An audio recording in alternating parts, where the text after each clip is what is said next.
What if we told you that with just a few slight revisions to design, layout, or stronger calls to action on your site, there could be a major increase in your conversions and revenue?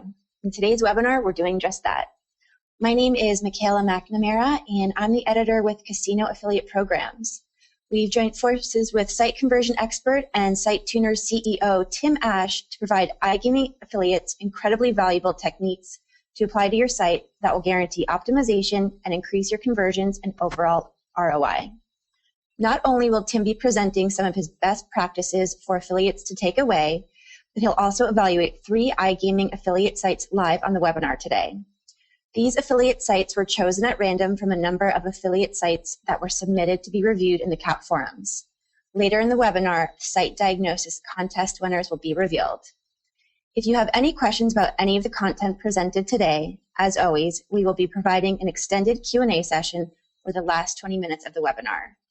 You're welcome to submit your questions throughout the presentation using the question panel in the GoToWebinar panel. Before we get started, I'd like to thank today's webinar sponsor, Referback. Referback has been one of the groundbreakers in this industry. They've been around since 1999 and have constantly put their affiliates and their players first. This means you can work with one of the top converting brands with higher retention values, earn better income as Referback will build you customized offers and landing pages, and there's no negative carryover and 0 brand bundling, so your income is protected. Plus, as a new affiliate, you'll qualify for up to 60% commission. Referback has definitely proven that strategic affiliate partnerships, honesty, efficiency, and innovation go a long way to ensuring a successful business for all. Now I'd like to welcome and introduce our guest speaker, Tim Ash. Tim is author of the best-selling book, Landing Page Optimization, and is the CEO of SiteTuners, a renowned conversion rate optimization firm. Tim is also a highly regarded keynote and conference presenter and is the chairperson of Conversion Conference, the first worldwide conference series focused on improving online conversion. I've also heard through the grapevine that Tim has some pretty amazing salsa moves for a white guy. Tim, welcome to the webinar, and thank you for joining us. Thank you, Michaela. Glad to be here. Hi, everyone. Well, with an introduction like that, there's only one place to go, and that's up. Just kidding. I just want to set the stage here about what our perspective is and where we're coming from. We've been at this a long time, about 10 years, in fact, and we redesign websites for conversion to improve their efficiency. We also do that landing page test plans to help you figure out what content works for your audience. And we work with a lot of clients, a lot in the gaming industry. I've presented at the Cap Euro before, as well as the Casino Affiliate Conference in Montreal. We work with Party Gaming, 888, a lot of sports book and betting sites, Germany, England, South Africa, Malta, you name it. We've done it. But that's not what you're here to hear about, to hear me speak about. I'm going to be talking today about 3 things. So part 1, part 2, and part 3. And I want to start with part 1, which is your baby is ugly. Now, to your parent, you probably take offense at that, but I'm telling you, there are ugly babies out there. Parents just don't see them. Ugly babies is where ugly adults come from, by the way. But I digress. What I mean, though, is not your real baby. I mean your website and your landing page. Your baby is really, really ugly. You've fallen in love with it because you're the parent and you can't see its flaws anymore. But in fact, it's costing you a lot of money. So what I'm going to try to do today is to give you 5 quick tips for improving the conversion rate of your website or landing pages. And these are drawn from a variety of industries. So I want you kind of to make the mental translation into the world of gaming. And after that, we'll do 3 live site critiques. These are websites that were submitted in the forums. And if you're lucky enough to have been chosen, you're going to, well, I'm going to tear you a new one, basically. But there's nothing for free in this world. So if you want consulting, you got to take the lumps with it. And then finally, we'll leave a lot of time for Q&A at the end, and so that we can answer your specific questions. So I want to start with the first of my 5 tips. And that is to make your call to action clear. Now, we think we're being very clear, and we think everybody should understand instantly what our page is about and what to do on it. So I'm going to just throw up this page here and have you guess what the designers of the page want you to actually do on it? Quick, take a look at it. Okay, now what do they want you to do? Well, if you said call before December 30th in those red letters, you're wrong. If you're looking at Vanna White there holding the laptop, that's not what they want you to do. You're looking at the report screenshots, that's pretty useless. If those of you that might have an iPhone might have noticed this or figured out, they actually want you to click on the little iPhone that says 30-day free trial or free 30-day trial. Yes, out of all of the visual clutter on that page, they actually want you to click on the iPhone. Intuitive, no? Yeah, I didn't think so. Okay, here's the punchline. Worst of all, this page is actually a landing page for Google AdWords traffic. In other words, they're paying to send traffic to this page. Now, some of you may be kind of laughing or saying, yeah, what idiots, who would design a page like that? But in fact, we do it all the time. And especially if you're sending traffic to your homepage, we tend to overload it to the point where the call to action isn't clear at all. Let me give you an example that I used from the second edition of my book from, the gaming world. Well, real quick, what do they want you to do here? Everything's competing for your attention. Now, you guys are probably conditioned to just look for the instant play or download now buttons, but in fact, if you actually objectively look at this page, and we're not seeing, the animation of the roulette wheel that would also be drawing a lot of attention in the background, but there are actually quite a few eye-catching elements on this page, right? You have pictures down here, you have the big prize cup, you have the giant picture up there, and so in fact, those the buttons themselves don't really particularly stand out at all. They're rather obscure against the background, the rich colors, and all of the rich graphics on the page. So you don't really want to clutter it. The basic approach in making your call to action clear is to have a Zen-like stillness to your page and have the important call to action arise naturally out of the quiet of that. And that's about as far as you can get from, I would say, current practices in the gaming space, where you're trying to almost simulate the inside of a casino with ringing bells and flashing lights and all this annoying stuff and rich colors and lots of visually interesting things.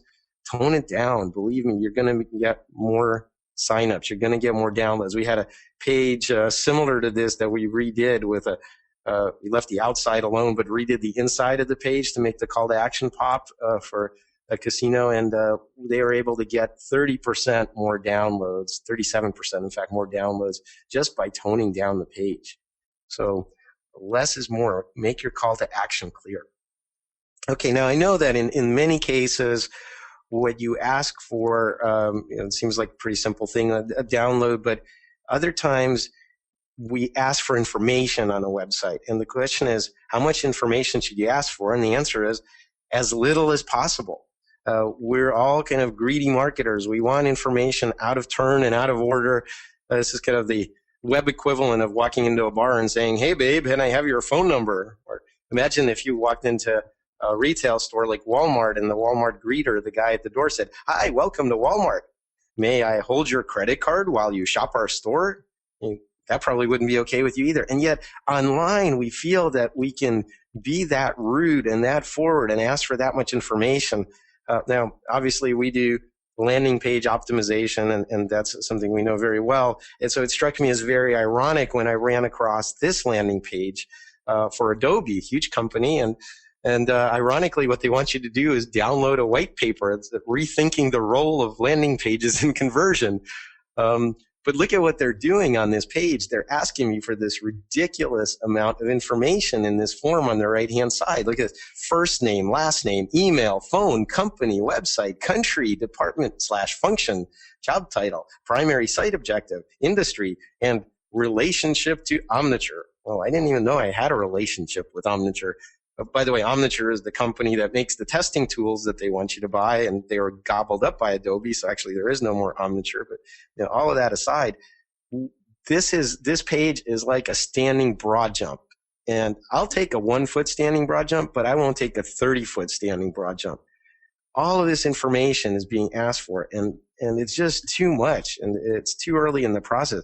And the balance isn't right of, how would you say, what you give and what you're giving me and what you're getting from me in exchange. Ask for as little as possible and give as much as possible. Now, doubtless that white paper is is helpful, but it's just not worth filling out that form. Let me show you another kind of similar example. This is one of our clients called Hearing Planet, and they want you to ultimately buy hearing aids from them, but they have a great bribe, a downloadable buyer's guide to hearing aids. Now, this is a multi-$1,000 decision, and a lot of people are involved in it, so you probably want to get a little more educated before you just run off and buy your hearing aids, right? Well, so what are they actually asking for in their form? Let's see. This is a first name, last name. Okay, so far so good. Street, city, state, zip, postal code, country, all of this stuff. Daytime phone, alternative phone. Think about it. What are you asking? What's the primary call to action on this page? What do they want you to do? Download an ebook. And yet they're asking for my mailing address and my phone number. What are you going to do? What do you need my phone number for? This seems really invasive and inappropriate.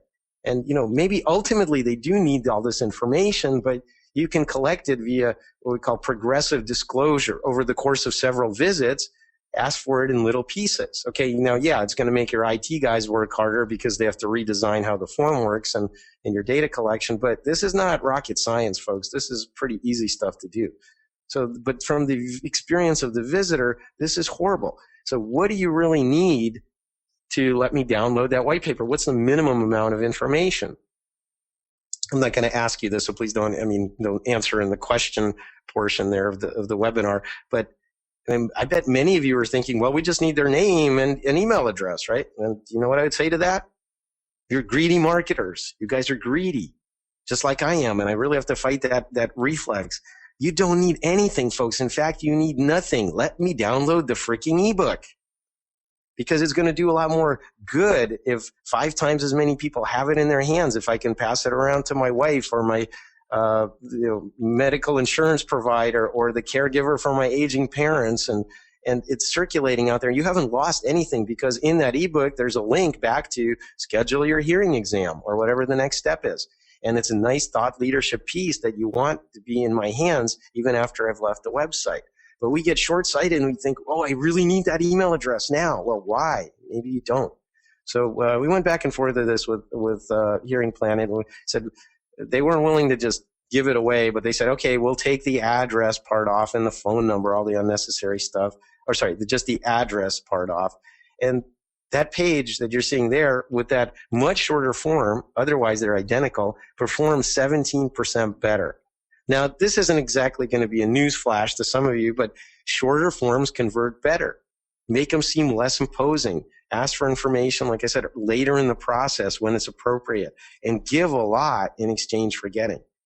Here's another example of something similar. This is a lead generation form in the debt negotiation industry. So they want to basically get somebody who's in debt and pass their information on and sell it to a debt negotiation company. And again, look at this form on the right. Looks very imposing and says first name, spouse, last name. I don't understand that order, but in any case, email, home phone, work phone, cell phone, best time to call, state, unsecured debt, blah, blah, blah. And look at how imposing it looks. And we said to them, hey, folks, what do you actually do with this information? And their answer was very telling. They said, we call them. We call them and we qualify every lead, because if we sold crap leads, we'd be out of business pretty quickly. So we said, okay, what's the minimum amount of information you need in order to know whether someone's worth a call? And that's what ended up on the winning page in the landing page test we ran. Now, there were a lot of different versions in this test, and a lot has changed on this page, but I bet you a large sum of money that shortening that form was a big deal. And look at what they're asking now. First, last, email, phone, state, and debt amount. Now, based on that information, they know whether you're worth a callback. And if you're not worth a callback, it's fine. They didn't need the rest of it anyway. Now, you can argue that a lot of other things have changed on this page. We have a different happy, smiling couple picture. We have, trust symbols more prominently on the page and so on. But the most important factor here by far was the reduction in the length of the form. And this one test increased both call-ins, because they had a toll-free number, as well as form fills by 51%. And that to them, since it's a lead generation business and they're already paying to get the traffic there, was pure profit, which amounted to $48 million a year. All right. Well, hopefully I have your full attention now. Moving on to number 3. The number 3 thing that you want to do in order to improve your conversion rate is to cut down on your text. Now, nobody likes to read on the web. We're hunched over, we're sitting in front of our computer, and we have a lot of access to information, alternative websites, so we don't read. And yet, we often see pages like this. Yes, indeed. This is the landing page as well as the home page for Canyon Tours. This is the tours of the Grand Canyon, and says Canyon Tours offers 180 tours and activities at the Grand Canyon. Tours by bus, airplane, helicopter, boat, jeep. I don't know what else they have, donkey, or ride on the back of an American Indian. It doesn't matter. You know why it doesn't matter? Because none of you are reading it. I don't know how many of you, some of you may be from outside of the country, but there's a cartoon called Peanuts or Charlie Brown, and whenever the kids in the cartoon are in class and they hear adults talk, they don't hear the speech, they hear this trombone sound. Wah, wah, wah, wah, wah, wah. Well, I'm here to tell you that writing in complete sentences and paragraphs is the web equivalent of wah, wah, wah, wah, wah, wah. No one's reading it. Study after study by people like Dr. Jacob Nielsen, who's keynoted our conversion conference, over a decade ago, showed that people don't read on the web. That if you want to increase conversion, you have to cut down your text, you have to go to bullet points, clear headlines and subheadlines, and generally reduce the amount of text. Now, for those very methodical people, just it's going to be, they're going to need that extra information, and you're going to need to provide the detail, but that can be done via a Get Details link, not necessarily by just throwing up all over them and putting all that text on the page. And this doesn't matter what industry you're in. Here's a rack-mounted server, computer servers. Well, I mean, do you really expect me to read this page? It's just crazy amount of information on it. Even geeks don't like to have their time wasted, the ones buying rack-mounted servers. Now, here's an alternative. This is actually the homepage of a software company called 37 Signals, and they sell 4 different software packages. And, there's not a lot of text on this page. What do? Manage projects, manage contacts, share internally, or work in real time. There's not a lot of text on this page, and yet it gets the point across. And where's the detail? It's one level down. They're not trying to describe each of those 4 software packages on the homepage. It would be just too much. All right. Well, let's move on. I have a couple more tips to share with you before we go into the live critiques. But one of the most important is keep your promises. Now, what do I mean by that?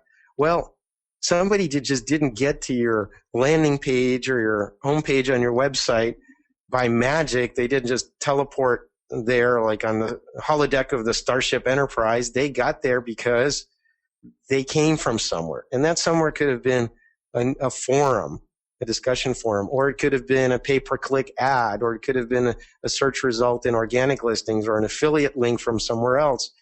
But some kind of expectation was set. So this is very important if you want to write down this note.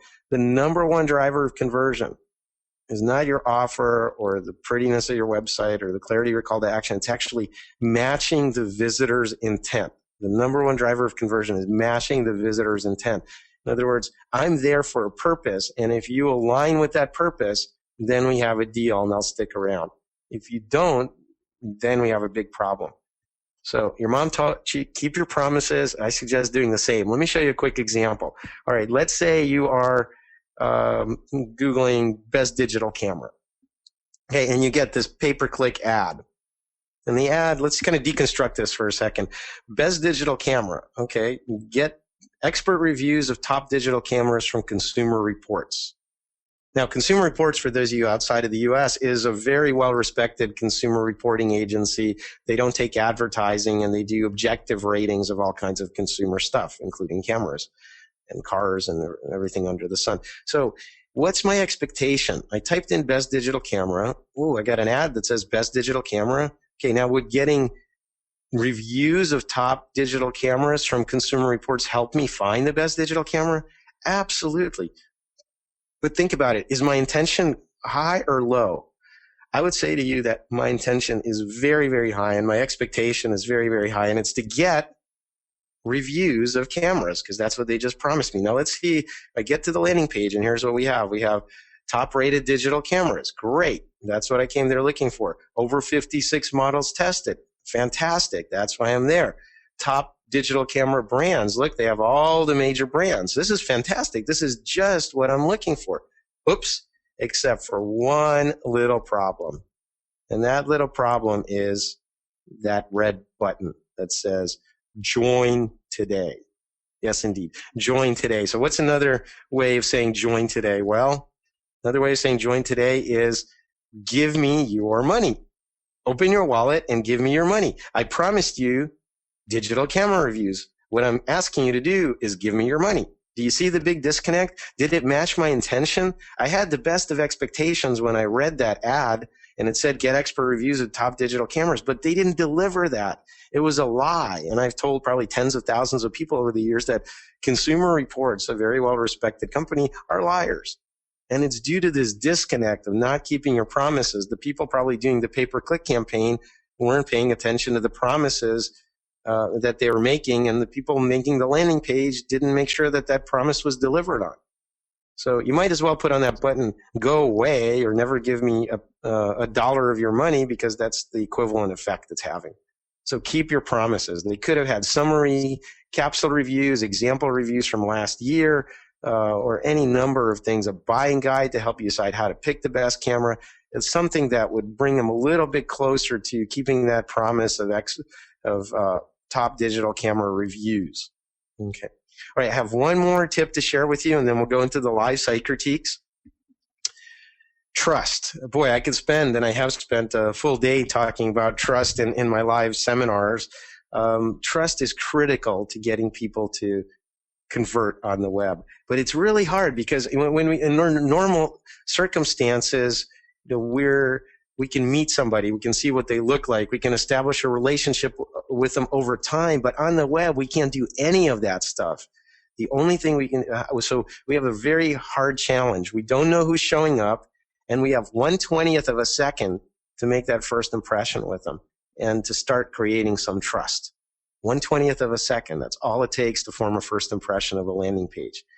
And so how do we do this with anonymous people whom we haven't met in a fraction of a second with no time to build a long-term relationship? Well, I'm going to give you some examples of how to do that.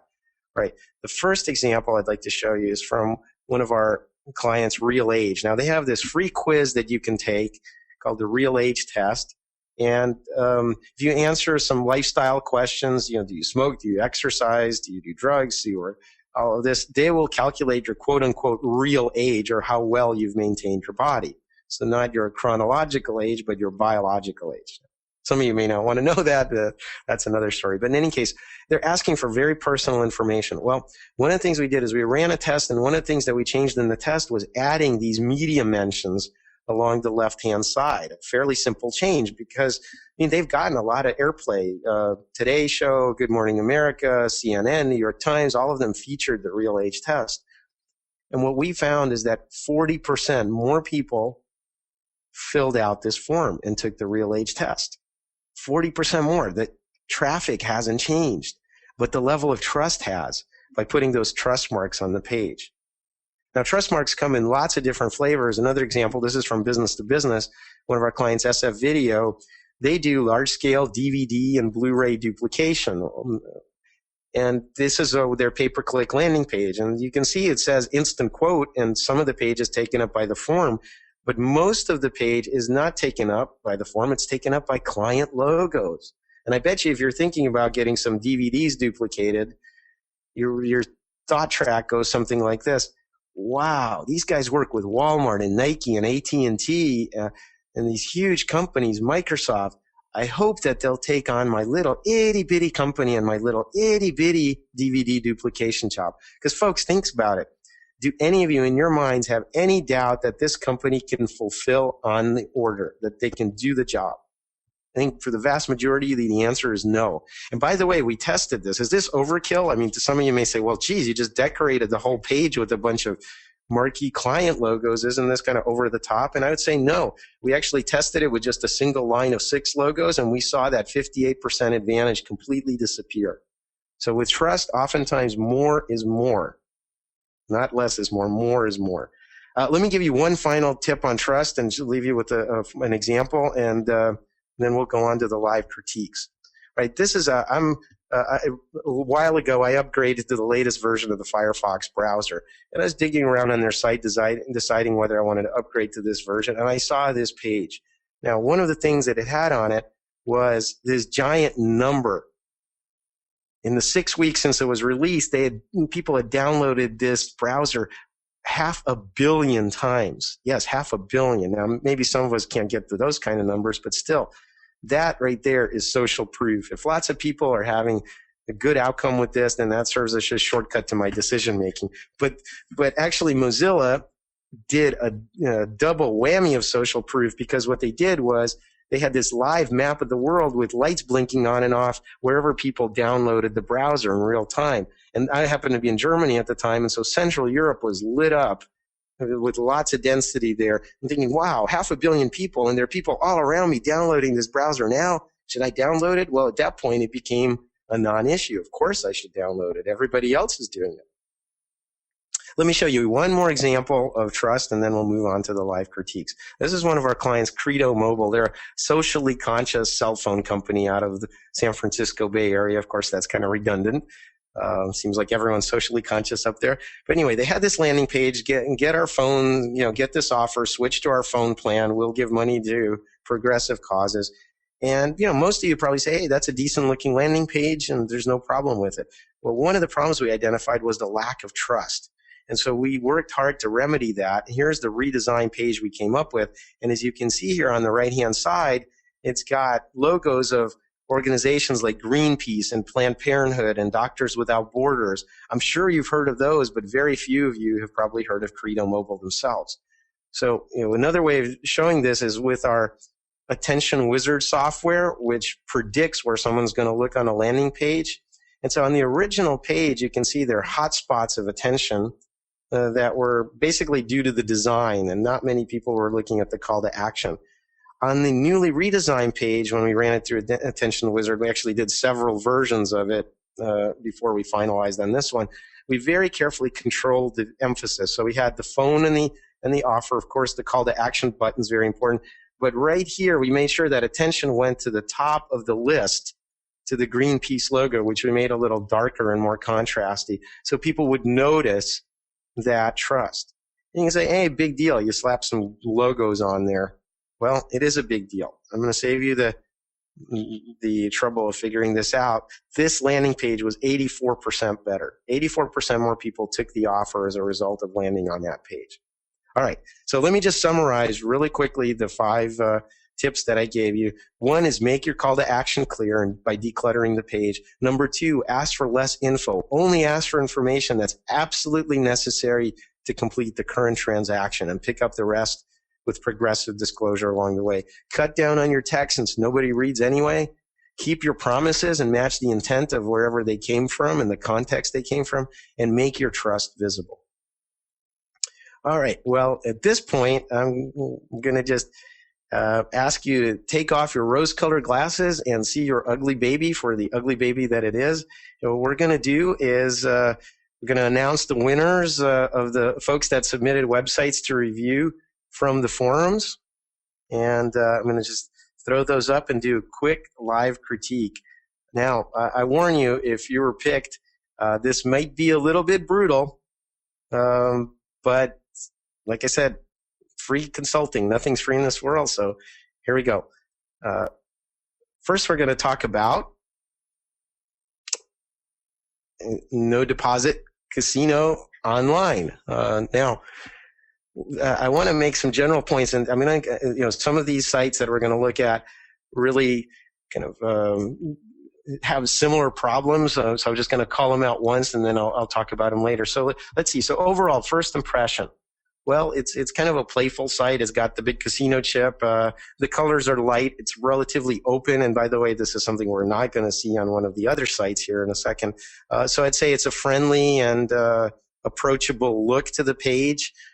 So overall, it's kind of neutral tones and not extreme contrast. But one of the things that I'd like to point out here, though, is just the variable width of it. Now, what do I mean by that?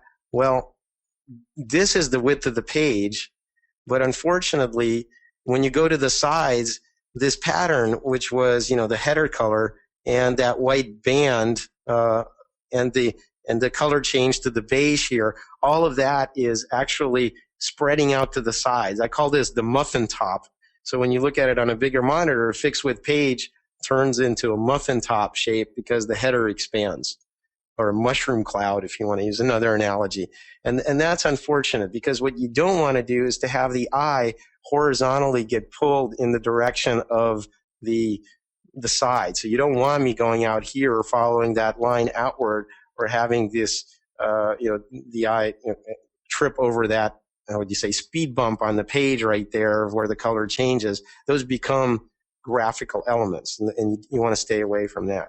Okay, one other thing I'd say about this site is there's lots of text. We talked about the text. I can guarantee you no one will read that paragraph of text. It's too much. It's crazy how much text there is there. And again, it's not about proper grammar. It's about getting the point across. Also, be careful about decorating with lots and lots of little graphics. So here, which is one of the things you want them to do, is to click in this area. These are your primary calls to action in that right-hand panel. You have a green box, the logo, the USA flag, the 4 stars, a green button and a blue button. And you have a whole matrix of those right there. And it's a little bit too much visually. The same here with the social media sharing. You're much more likely to share in context. You're not likely to share the page itself. You're much more likely to, go to the review page for one of the casinos, for example here. And then on this page, you can say, hey, I like Casino Titan Casino. Okay. Or in context, you're much more likely to do the social media sharing. And for some weird reason, the social media stuff, is now at the top here, but I would put it down here inside of the page. I think that's very important. All right, let's go back to the home page for a second, because actually, let's stay on this one. One of the things that I'm going to comment on, and I'm going to beat you guys up, all of you on, is the use of animation. And animation is very deadly stuff. Now you see how you have just the blinking lights and the switching panels, and then you have this slider with the screenshots. And you know what, folks? It completely destroys our ability to examine the page. That's because we have 2 types of visual system. We have processing for fine detail in the middle of our eye and our visual field. And then we have a very broad field of vision, about 220 degrees, for black and white motion detection. And that has survival value, because, I can spend a few minutes looking at a berry and seeing if it's going to kill me or if it's poisonous. But if that tiger's jumping out at me, I need to know that now. I need to know that right away. And so anytime you have motion in the scene, it triggers our reptilian brain. It triggers our ability to we're examining it. Is this a threat? Should I run from it? Should I fight with it? Should I kill it? Should I mate with it? Should I eat it? All of these kind of basic thoughts from our reptilian brain are going through our heads.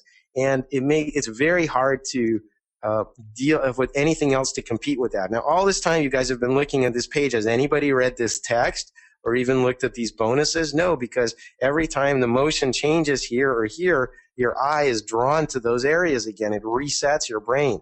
And even though we know, with our cold, hard scientific brain that those are just dumb banner ads or sliders, our reptilian brain keeps getting the attention drawn there, and we can't avoid it. So do not use animation. I mean, even subtle effects like the little highlights and on the numbers here, or anything like that. Do not use any kind of motion, because you're going to destroy the visual hierarchy of your pages, and people will not be able to experience them as you intend. And there's other ways to do this. Also, sliders are bad because you're not editorially prioritizing. It's because you're saying, well, I need to show lots of screenshots, so I'm going to just throw them into one little area and I'll have them slide on by. Well, that's not a good way to do it. You can put some little thumbnails or a little fan of pictures saying, go see our gallery, just have a fan of pages laid out as a static graphic, and that's fine, but you can't have the motion and the animation. All right, hopefully I've beat up on that enough. Let's move on to another one of our winners from the forum, and that's casino bonus codes. I actually like the production quality of this site a little more than the last one. It's kind of more professional, you could say. There are some comments I would make here is, again, don't use extreme contrast. One of the problems here is you get this look of very dark on the sides, and you have also a pattern, these horizontal subtle stripes going through on the sides. And that's a problem because the pattern is going to draw our eye, and the extreme contrast is going to create kind of unintended shapes on the page. We're going to have little corners and edges and little gullies between dark, contrasting, bright stuff. And so the eye is going to focus on those as visually interesting places. So never go beyond midtones, I would say, on a page. Another thing to stay away from, and this is kind of a consequence of using dark background colors, is reverse color text. You can see in the navigation here, or in many ads that people have, or big, large graphics on the page, that you have reverse color text. Well, reverse color text has been shown to be something that is much harder to read, on the order of 20 to 30%. So things to stay away from in terms of text and text treatments are reverse color, all capital letters, which a lot of people also use, like this welcome bonus over here in that right-hand graphic. You don't want to do that because you can't pick out the letter shapes as easily as leading capitals. It's okay once in a while, maybe it's okay in your logo, but don't use all capitals if you actually want people to read things. And also stay away from serif fonts, ones that have the little curly cues like Times Roman. It's better to use unadorned non-serif fonts like you're seeing on this page. So these are good, like Arial or Helvetica, and fonts like that are perfect for the low resolution of the web. All right, let's see. One of the things that we want to look at on this page too is the calls to action. So you have a lot of the calls to action. These buttons are very clear. Perhaps a different color might be a little more eye-catching, actually.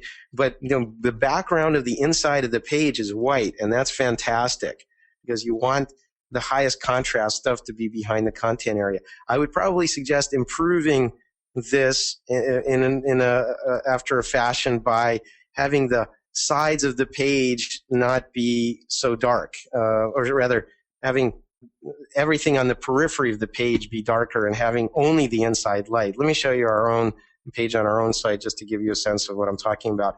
Can you see where in the middle of the page we have the brightest contrast and white and dark lettering, and on the header and the navigation bar and the sides we have boring text, because the visual system and the brain, they naturally focus on the most high contrast, brightest parts first. Those are the most immediate to us. And on the periphery, if we say something recedes into the background, well, what does that mean? Well, it means it's off to the sides, it's darker, it's not as important. So you want to maintain that, which means don't make white headers and then dark navigation bars like we were seeing on the casino bonus codes page. I'd kind of progressively draw the eye into the middle. I'd use a medium tone here, lighter for the nav bar, and then white inside the page as you already have, and probably go to medium tones, not as dark on the sides. So again, kind of focus that eye inward towards the middle of the page. All right, on the whole though, the production quality here is good. One of the things I'd like to see is a better sense of comparison. What I'm not getting here is, there's a lot of text you expect me to read, and again, this is not going to get read. So if you had a table with columns that say, here's your bonus, here's your free play, here's the payment methods we accept, then at a glance, by looking down a column, I could kind of compare all of them and say, okay, here's the biggest bonus, or here's the one that accepts American Express, or here's the one that, or here's the actual bonus code I need to go and cash in, right? So that would be very helpful for me to compare them. By putting a bunch of text in the middle of each of these, I probably, you're guaranteeing that it's not going to get seen as much. All right, we have time for one more, and our last winner from the forums is Casino Chimp. Now, this is, I would say, again, some of the sins that I've already talked about, like the motion and the animation. I mean, look, we have 3 places on this page where we have live motion. We have the banner on top. We have this ad in the middle and this ad on the right. Now, I'm not sure if this one on the left is ever going to animate, but there's the potential for for all of those things to be blinking at different rates, showing me different graphics. And it's just distracting and annoying. Again, giant blocks of text. And one of the things I'm not seeing on any of these, and I think would be helpful, I mean, look, these are mostly referral sites. You guys are affiliates, so you're driving lots of traffic to them. Why don't you say, free, casino recommendations? Over 100,000 people have used us to find the best casino deals. Where is that kind of social proof I was talking about before? Where is the giant number spelled out of 100,000? I'm not seeing that on any of these 3 examples that I've shown you. Also, I have to say, for first impression wise on this one, it's a bit cheesy. I don't think it's a particularly professional site. It looks kind of dated to me, something circa 1995, and I'm not sure that's a good thing. You have to have production quality of your site has to match your the perception has to be much higher of quality. Also, this page is chopped up into a bunch of little tiny areas. Every time you have a horizontal color change, and there's dozens of them on this page with these background color bars, all throughout this page are horizontal color changes. The visual system is going to kick in and say, hey, that's something that is, how would you say? Okay, that's a color change is the boundary between 2 objects. Now I'm going to figure out which one's in front of the other, what's the extent of it, what are the objects, and all of this unnecessary time is spent doing that. And it really is nothing more than decoration that the graphic designer decided to use. So don't chop it up, and especially beware of horizontal roadblocks on the page. All right, well, I think we're almost ready for our Q&A. What I'd like to do is have people submit their questions inside of the little control panel. There's a question window. Go ahead and type in your questions, and Michaela is going to moderate the Q&A. Yeah, Tim, I've had a bunch of questions come in throughout your presentation. Thanks so much for that, by the way. The first question came in, and back to keeping things short and sweet on your website. One user said that a source called conversionrateexperts.com showed a study that long pages convert better. What are your thoughts on this? Okay, if you ever hear a black and white statement like long form sales letters perform better, or you need to have video on your page, or any similar kind of, hogwash, I know those guys, conversion rate experts, really well. In fact, Ben Jessen's going to be keynoting at the Chicago Conversion Conference in June, and Carl Blanks has also presented. You can't say stuff like that. It's basically that simple. It's just kind of careless to say that. In what context? If you say, I have a direct response newsletter and I'm trying to sell an ebook for $19, I would say, yeah, maybe a long form sales letter would work well. I mean, there's no right answer. One time we took a long form sales letter for a weight loss ebook called Burn the Fat, and we were one of the affiliates for it, and we made a ton of money on it. But we thought, hey, this is a dumb, kind of tacky looking long form sales letter, so why don't we chop it up and make a microsite out of it? And so we decided to send our traffic to that microsite. And I'm proud to say we were able to reduce conversion by 30%. So, you can't say microsite's better, long form sales letters better. Depends on your audience, their sophistication, how cheesy or tacky they are, the price point of your product, a bunch of things. But having said that, you can cut a lot of dead wood out of long form sales letters. We've multivariate tested them and been able to get 30-50% improvement by varying the parts of the long form sales letter. So. Oh, okay, great. Thanks, Tim. Next question that came in. Actually, this came in from quite a few people. In the iGaming world, no text can mean bad on page SEO. And someone mentioned that to reach 500 minimum that Google sets forth. So for most gaming affiliates, that are dependent on SEO traffic, this may pose a problem. How do you balance the user experience while meeting necessary SEO standards? Okay, well, that's a great question. I mean, you definitely have to practice good hygiene on your page, good SEO hygiene. You need a certain number of words. They need to be thematically correct. You need anchor text and all tags for your images, blah, blah, blah, blah, blah. Okay, don't let that stop you from creating a good user experience. The top of your page where the actionable stuff is should be primarily graphical experience if you need to get around the SEO, and you can have the calls to action there. And then at the bottom of your page where which is still the first kind of machine readable text that Google's going to pick up, you can have all your SEO text, but style it so it doesn't catch a lot of attention, because no one's going to read that SEO text anyway, or not any sane person. So you can make your H1 tags look like regular text with cascading style sheets, and just use 10-point, 12-point type and just run all the text you want down there. It's fine. Just at the top of the page, you need a good user experience. Okay, good to know. What are some elements that will, without fail, drive users away from a website? Anything specific to the iGaming industry would be appreciated.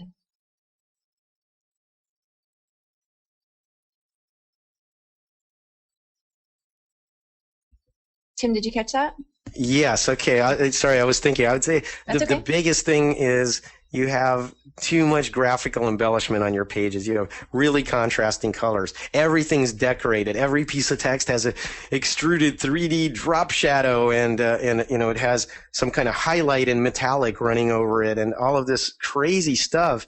And you're just competing with yourselves. It's kind of like going to a Turkish bazaar, and everybody's trying to get you into their stall. Hey, come on in, buy some carpets, buy some hashish. Hey, you want to buy my sister? It's crazy. You're competing with yourselves. When they get to your page, make it a bullshit-free zone.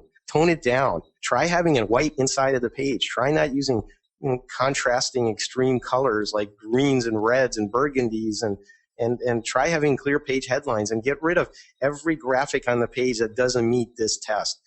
Does it directly influence the conversion action you want me to take? If that graphic is not designed to increase conversion, you need to rip it off the page. It's that simple. Okay. I know it's tempting in the casino world for things to get really busy, really crazy. Hey, you can make money, or you can have your designer keep from getting bored. Those are your two choices. Okay. Next question. What is the best text for a call to action button for an iGaming site? Would you suggest play now, join now, visit casino, play, et cetera, et cetera? Well, it really depends on what you're trying to do. The main thing, and good design, as my buddy Larry Marine once said, he's one of the top usability guys in the world. He said, good design is properly managing people's expectations. Think about it. It's not the visual part. It's not like how slick the iPhone is. Good design is properly managing people's expectation. If I'm leaving a building for an emergency exit, they just have a push bar. You can't pull on the handle because it opens out. It's an emergency fire door. There's only one way you can do it, and you're properly managing by expectations by having a push bar. And so in the same way, when you have a button text is critical, or link text. This is also true of link text, because you're setting the expectation of what happens when I click on that button. So if you have an instant play option, then the button should say play now, because that's what's going to happen. If you're going to send them to the casino's website and pass it along, then it should say, visit casino website. So basically you should just tell them what's going to happen when they push that button or click on that link. And so that they won't be disappointed and there won't be a mismatch after that's happened. Okay, great. Please discuss the need for multi-language pages to attract non-English speaking players, if you will, Tim. I can't say I'm really an expert on multilingual pages. There's a company called Oban Multilingual that specializes in this stuff, OBAN. They have some, what I would say is it's not so much multilingual, it's multicultural, and there's a big difference. If you say, there's a joke about the U.S. and England, that I think Mark Twain said it. He said the two countries divided by a common language, and it's kind of true. I mean, we speak the same language after a fashion, but we don't go around saying brilliant in America, or jolly good, or in Australia, throw a shrimp on the barbie or whatever. I mean, there are cultural differences, and the same is true for visual presentation of the page. And so, in countries where you have a kind of a hive mentality and the collective community is more important, and you're expected to have a kind of high degree of social context, then you can have busier pages and more subtle things going on. In countries like in Western Europe and Germany in particular, or England, where it's much more individualistic, then you have to spell things out a lot more because you can't have that same context. There are also differences in color preferences across cultures. So it's really more of a becoming an anthropologist. And also one other thing is you don't make 137 localized country pages by having somebody on Amazon's Mechanical Turk translate them all. Just serve your biggest markets. It's kind of use that rule of 80-20. Only make specialized pages for your biggest markets, not all of them. Okay, great. Thank you. Are there one or two casino affiliate sites you've seen throughout your career that have been amazing for conversion? Please share any examples. Offhand, I don't have those handy. I wasn't prepared for that question.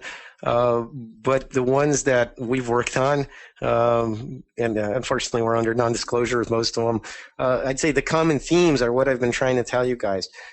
Keep the pages simple. Keep the calls to action clear. Have a lot less text than you think you should.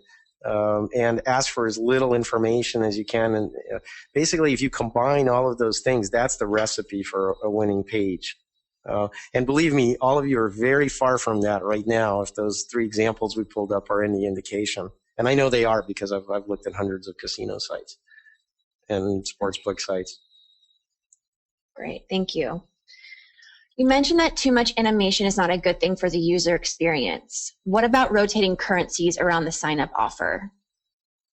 Same thing. Any movement. It's very simple. It's not animation. It's movement. It's flashing, fading, dissolving, changing. Any movement at all will draw the eye and trigger that reptilian brain kind of evaluation in a fraction of a second. We have to deal with that and figure out if it's a threat or not.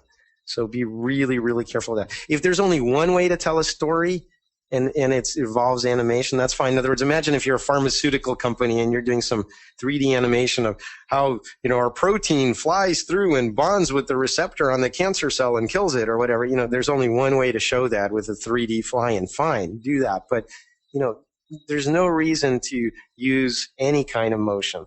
And in fact, there's no reason to use graphics unless they're supporting your conversion action. Make your pages really kind of plain. Now, that's not the same as not saying they're high quality. They should be very high production quality and polished. But just stay away from embellishments of any kind. Okay, good to know.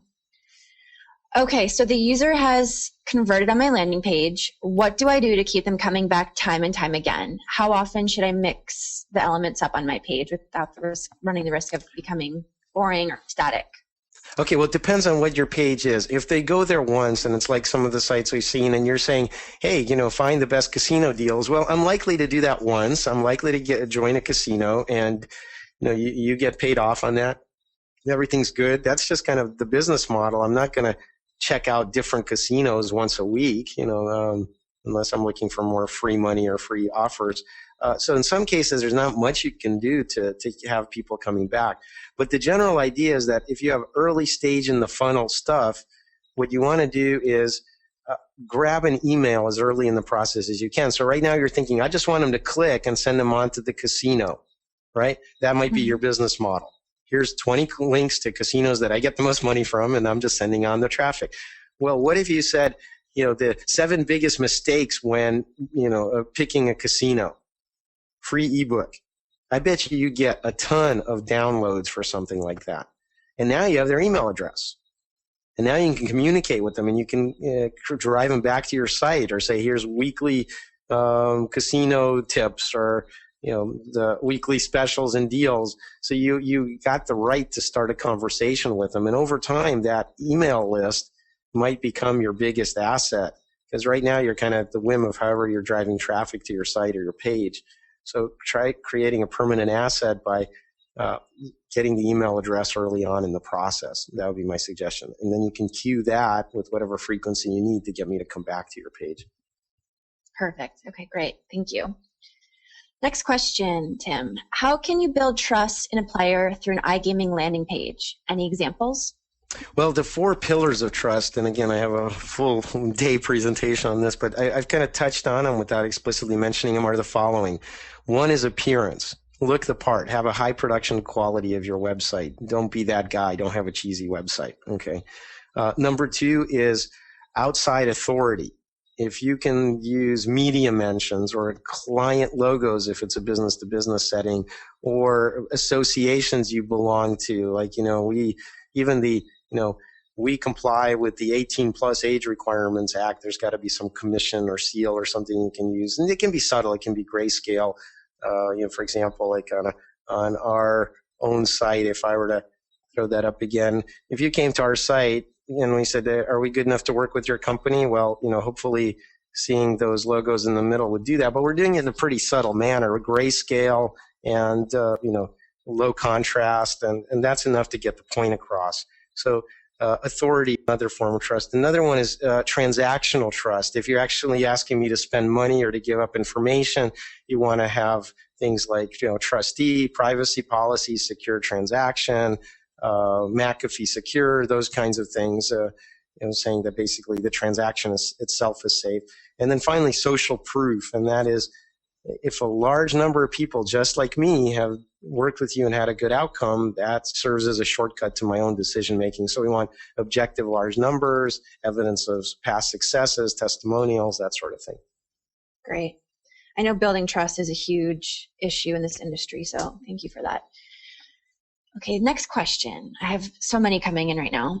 What is the best way to advertise different brands and or games to get traffic on your site landing page? And where's the best place to put those links on a page? Not sure I understand that exactly. Different brands, the casino brands. Well, again, the casino brands are one form of you building trust and credibility. So if it's, say, Party Gaming or 888 or, things that have millions of clients worldwide, well, then you want to tap into that by saying we will find, we did the legwork and we searched 250 casinos to find the best deals for you, including, and at the top of the list, you have some of those marquee brands. So that's the way to use that. It's actually kind of a halo effect for you to say you're associated with those bigger known brands. Okay, great.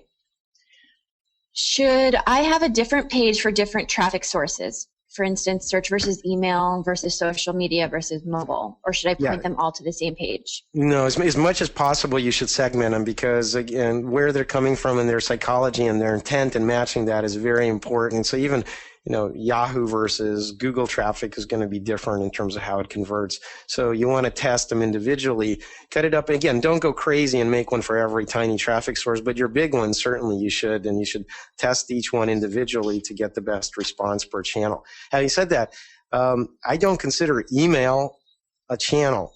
Okay, it's not traffic acquisition. It's not fresh meat coming to your site or your offer. You're building an email list. Remember, those folks are kind of polluted. They've been exposed to your message. They've been hit many, many times. There might be some burnout elements. So email is a whole nother ballgame. And yes, you should have dedicated landing pages for email, but email is not a traffic source, folks. It's a way to increase lifetime value of your existing visitors. Great. I have time for one more question, Tim. Where can I buy your book? Someone asked. Anywhere. I mean, Amazon, Barnes & Noble, wait, are they even in business anymore? Yeah, Amazon's fine. But the second edition that you're seeing here is going to be out in next month, or actually in April. It's got a lot of new solid content, including some best practices. I use some gaming examples in particular in there. So I hate to say this, my publisher, Wiley Press, is going to kill me, but hold off and get the book in April. It's the one with the blue cover and not the all yellow cover. Okay, good to know. If you don't mind, Michaela, I think we had a couple of things I wanted to mention here before we wrap. For those of you that want to kind of drink from the fire hose, I strongly encourage you to attend one of our conversion conference events. These have been growing day after day, or actually event after event. We have 5 in 2012, March 5th and 6th in San Francisco, end of June in Chicago, New York in October, and for our European friends, Dusseldorf in Germany and London. Dusseldorf will be in German and London will be an English language show in the fall as well. Hope to see you there. It's a fantastic show. You're going to learn a lot. And then if you guys stuck around and were, for these savage site critiques, if you want kind of a full dose of that, I recommend our Express reviews, and you can sign up for those online on our website. It's an interactive review via GoToMeeting. We record everything. We give you an Attention Wizard heat map of your page. And I will conduct the first 3 myself. So if you sign up and just put CAP webinar in the comment field when you order, and say, have Tim do the review, and I'll be glad to do it myself. Hopefully that's an incentive, and you don't feel too traumatized by what I've already done. Awesome. I think it's a great deal. Thanks so much, Tim. Well, everyone, that concludes our webinar today. Thank you, Tim, so much for being our guest speaker and for providing some really, really great information on how to optimize your site for conversions and revenue.